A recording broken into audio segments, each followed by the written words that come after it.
Well, this is the 2043D fourth. I think my reaction to the last recording is a stoicity, to be stoic. But I want to qualify what I mean by stoic.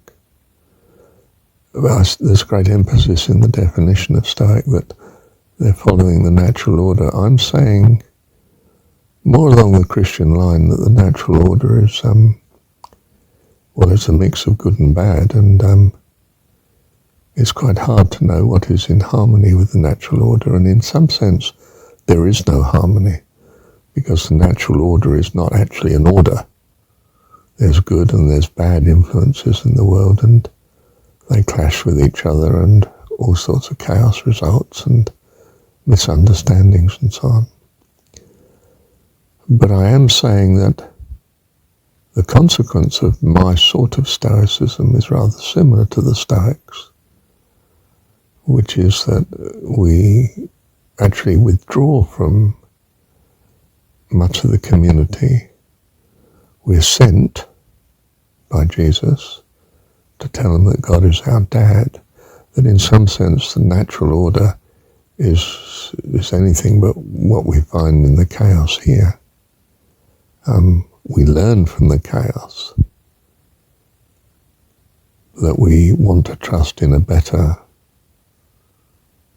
situation, one we might call heavenly and godly, and that we're seeing our time here as training for that. And if you think of it, childhood is, well, I don't know, I was an only child, so in a sense childhood was lonely for me, except it wasn't when I found Mum, and she was my all relationship. You would have thought then that I should have really a religion more like Paramahansa Yogananda, a devotion to Divine Mother rather than Heavenly Father, given especially as Mum and I had great difficulty, so to speak, with Dad. But equally you could say, no, it gave you an idea of what a good dad might be theoretically, rather than devotion to a good dad in the world that was, well, anything but the fullness of God, of course. You know, I mean, God is way beyond some fine example of a parent here. But the fine example of the parent does give some clues to us as to what we value our God to be. So I think I need another word than stoic. And I've called C sadhu. I think I'll call this one stoic, and hope that from the distinction between the two,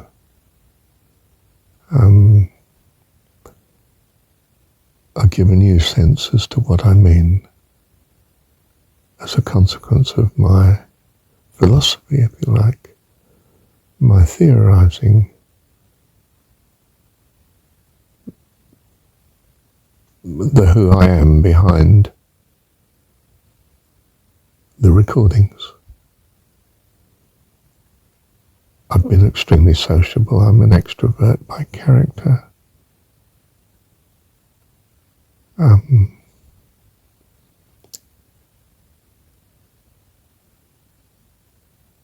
In a way, Mum and Dad were very extrovert, Dad especially, but Mum had an introverted side that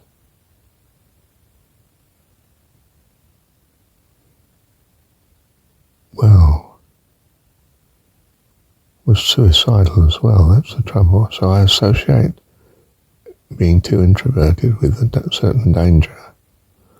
I guess it was a danger because she was introverted without God, but to be introverted with God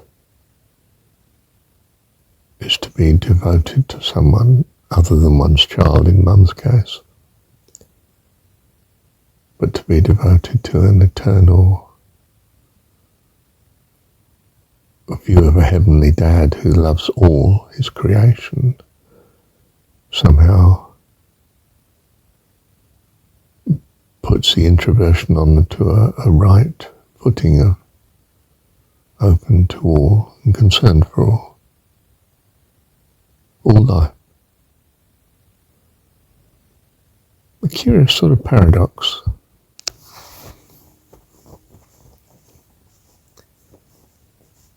Devotion to God, who is devoted to all his creation. How lovely, thank God, leaves no one out. So that's my God.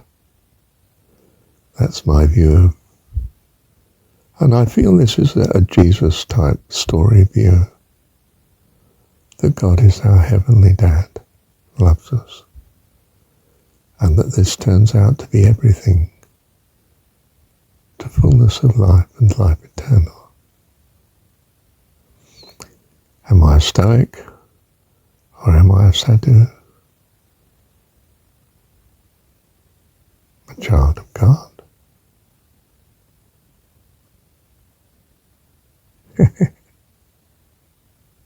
I think that's the answer. Can't find a single word for it, but I expect it'll come to me. Thank you, Heavenly Dad.